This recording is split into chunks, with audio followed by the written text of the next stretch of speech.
Hello and welcome back, adventurers! Today we're starting our exploration of Tepest, the land of acquisition that has an iron grip over the domain. Tepest is a land of ancient forests, nested in jagged rocky hills of Timori Pass, rising from Nova Vassa's northern province towards the mountains of Midori in the west. The long fall season is marked by unpredictable weather, particularly along the Black Mist River south of Lake Kronov. Here, the clash of warm winds from the Nova Vassan plains and cold air streaming down from the Balanox causes the eternally overcast skies. Two of the three most important settlements in Tepest, Brigdara and Victal, are located on the southern shores of Lake Kronov. This large, clear mountain lake is fed up by all the rivers that rush through the Tepest. The Tepestani claim the lake is a home to a monster they named the Avank. While Tepest looks to most outsiders like one big forest that features minor breakpoints marked by impassable gorges and rivers, the Tepestani see their land as containing many different woods.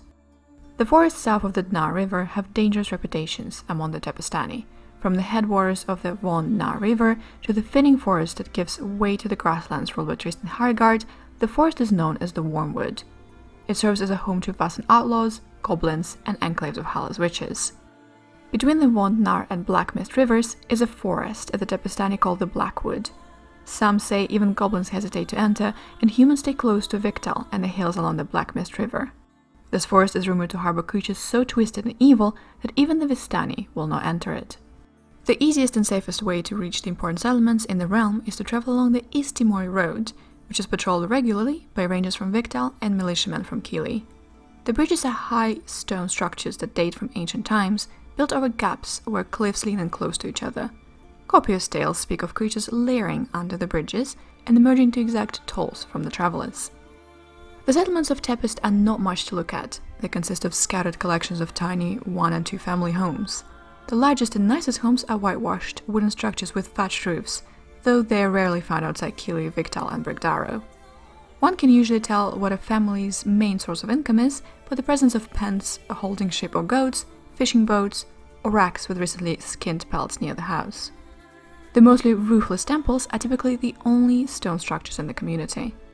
Scattered throughout the countryside, either on the edge of the pastures where Tepestani ride their ship during the day, or deep within the most overgrown parts of the forest, stand austere single- or two-story stone structures. Decayed and overgrown, the structures once served as keeps for the axe lords who ruled Tepest in ancient times, and this type of architecture died with them. The Tepestani studiously avoid these buildings, and the remoter ones have become lairs for the most powerful of the goblin clans or for the Fae. Near several of the structures are found ancient standing stones, the tallest of which stood over 6 feet in height. They all radiated faint magic of the Abjuration School, but I was unable to discern anything about what the purpose or function may have been. At one time, the stones all featured runes that I assume were magical in nature, but they are all defaced by crude representations of humanoids and game animals, and are now indecipherable. Tepest is covered with thick, ancient forests that grow in strange and bent fashions, with every oak and beech tree having gnarled trunks and branches twisted like arthritic hands of an ancient peasants. Despite the tortured appearance of the trees, they grow strong and healthy. Their crowns are thick and tangled overhead, preventing what sun that breaks through the ever-present cloud cover from ever reaching the forest floor. Every so often, white clearings break the gloom of the forest. In the spring, the clearings are explosions of color. Strangely, in some of these clearings, spring and summer seem to last longer than in the forests around them. I witnessed one such clearing where flowers bloomed even as the leaves of the surrounding trees were golden and the ground beneath them gleamed with early morning frost. The Tepestani believe these clearings are home to the Fae, and refuse to frequent them until they have been cleansed by the priest of Balanus. 3 noteworthy types of plants grow only in the hills of Tepest: the cloudberries, fairy stools, and witching gourds. Cloudberries grow in low prickly bushes, found in small patches throughout the Tepest. Difficult to cultivate, its only successfully farmed plantings thrive on the steep hillsides along the Black Mist River.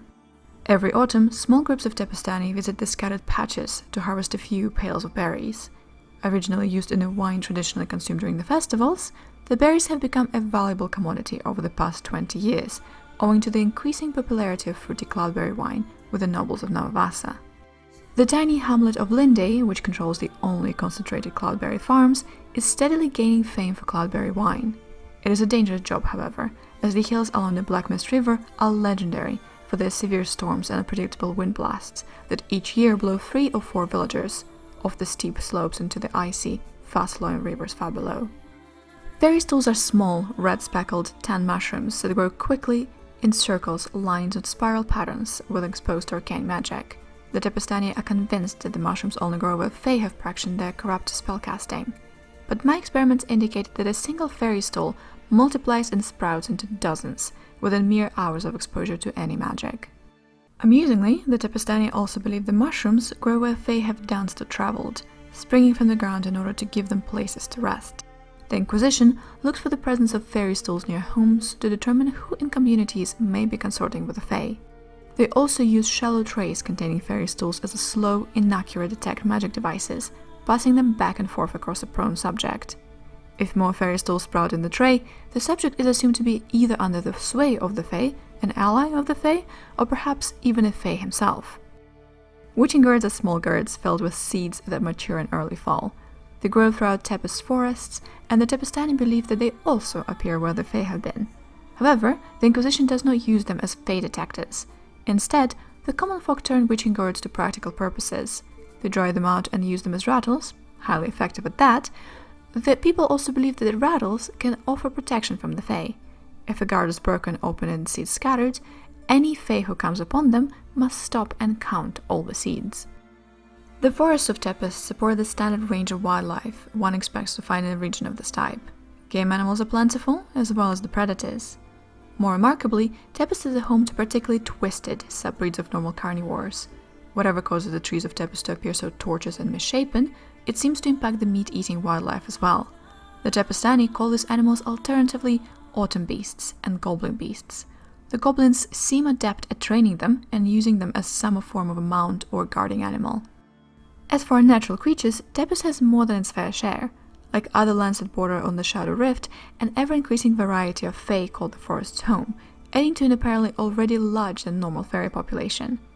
I think only within the last decade or so has the influx of creatures from the Shadow Rift raised the threat posed by Fae to anywhere near what the Tepestani imagine it to be. Thank you so much for your time, patient listeners.